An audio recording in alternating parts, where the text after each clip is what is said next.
शिवलिंग का वास्तविक जल अभिषेक।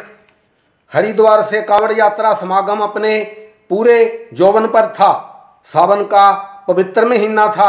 भारत के लगभग सभी राज्यों से भक्तजन कांवड़ यात्रा की शोभा बढ़ा रहे थे। गंगा जी और हरिद्वार उत्तर भारत में स्थित होने के कारण उत्तर भारत में कांवड़ यात्रा का अधिक विशेष महत्व है। उत्तर भारत के ही एक नगर के भक्तजनों का एक समूह हर की पौड़ी से पवित्र गंगा जल अपने अपने कांवड़ों में भरकर अपने नगर की ओर पैदल आ रहा था।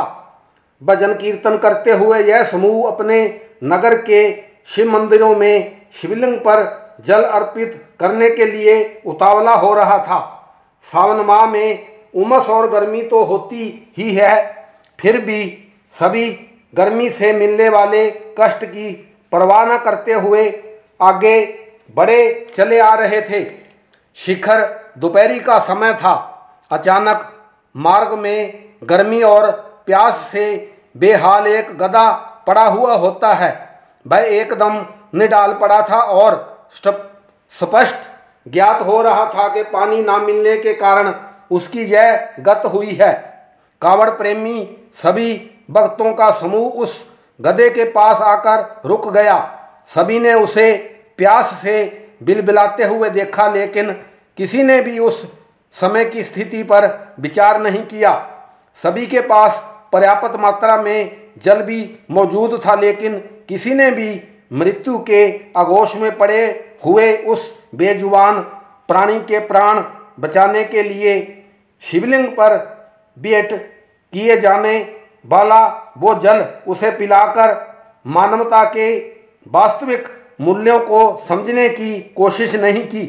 एक एक कर सभी कांवड़ भगत अपनी अपनी नजरें बचाकर उदासीनता के साथ आगे बढ़ने लगे। तभी उन्हीं के बीच में से ही एक साधारण सा प्रतीत होने वाला एक व्यक्ति बाकी सभी को पीछे छोड़ता हुआ आगे बढ़ा और उसने अपने कांवड़ का सारा गंगा जल बेसुध पड़े हुए उस गधे के मुख में डालना शुरू किया।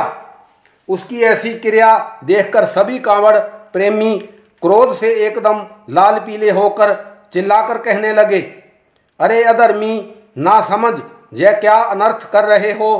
तुम्हें धर्म का कोई ज्ञान नहीं है। पवित्र गंगा जल को इस अपवित्र गधे के मुख में डालकर अपवित्र कर रहे हो। तुम्हें ईश्वर का कोई भय नहीं। उस साधारण लेकिन सच्चे शिव भक्त ने बिना किसी की परवाह किए कांवड़ का संपूर्ण गंगा जल उस गधे को पिला दिया। जल पिला देने के उपरांत वह उन सभी को संबोधित करते हुए कहने लगा, अरे भले मानसो, शिवजी भगवान को तुम्हारे इस जल की आवश्यकता नहीं है। वे तो बाब के प्रेमी हैं। इस पवित्र गंगा जल की शिवलिंग से अधिक आवश्यकता इस निर्जीव जानवर रूपी प्राणी को थी, जो शिवजी महाराज ने पूर्ण कर दी। जल मिलते ही गधा पूरी स्फूर्ति के साथ उठकर खड़ा हो गया और खुशी से आकाश की ओर मुख करके दौड़ने लगा। शिवजी का वो भगत आकाश की ओर मुख करके अपने दोनों हाथ जोड़कर प्रार्थना कर कहने लगा, प्रभु, मैंने आप ही के द्वारा प्रदान किया हुआ जल आप ही के चरण कमल जानकर आप ही के द्वारा निर्मित किए गए प्राणी के प्यासे मुख में अर्पण कर दिया है। कृपया इसे स्वीकार करें। तभी आकाश से आकाशवाणी होती है, हे वत्स, तुम्हारे द्वारा सृष्टि के प्राणी को उसकी जरूरत के समय पर पिलाया गया जल शिवलिंग पर ना चढ़ाने के उपरांत भी शिवलिंग पर चढ़ गया है।